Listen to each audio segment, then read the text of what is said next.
Hello everyone, let's decode our daily life with psychology. നിങ്ങൾ എപ്പോഴെങ്കിലും എന്തെങ്കിലും ഒരു തീരുമാനം എടുത്തിട്ട് അത് തെറ്റിച്ചിട്ടുണ്ടോ? അതായത് നിങ്ങളിപ്പോൾ ഒരു തീരുമാനം എടുക്കുകയാണെന്ന് വിചാരിക്കും, നാളെ മുതൽ ഞാൻ ഹെൽത്തി മാത്രമേ കഴിക്കുള്ളൂ, ജങ്ക് ഫുഡ്സ് ഒന്നും കഴിക്കില്ല എന്നുള്ളത്.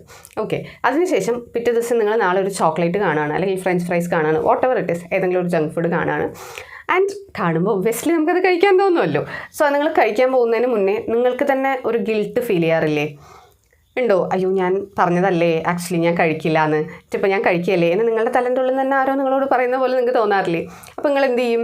അതിനൊരു ജസ്റ്റിഫിക്കേഷൻ കൊടുക്കും. നിങ്ങൾ എന്താ പറയുക, അത് സാരില്ല, ഒരു ദിവസമല്ലേ, ഇത് കഴിച്ചുകൊണ്ടൊന്നും സംഭവിക്കില്ല, അല്ലെങ്കിൽ അങ്ങനെ എന്തെങ്കിലും ഒരു ജസ്റ്റിഫിക്കേഷൻ നമ്മൾ കൊടുക്കും, ഇല്ലേ? ഇതിനെയാണ് നമ്മൾ സൈക്കോളജിയിൽ കോഗ്നിറ്റീവ് ഡിസണൻസ് എന്ന് പറയുന്നത്. It is a mental discomfort that happens when your beliefs and actions doesn't match. To reduce that discomfort, your brain creates justifications.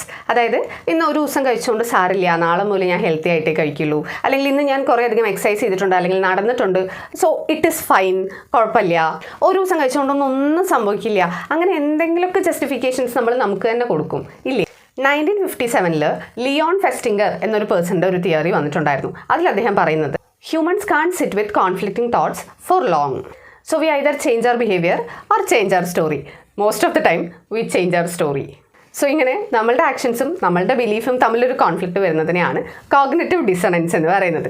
ഇത് നിങ്ങളെല്ലാവരും ഒരു തവണയെങ്കിലും എക്സ്പീരിയൻസ് ചെയ്തിട്ടുള്ള കാര്യമായിരിക്കും, അല്ലേ? So see you in our next video. മഹാലോ.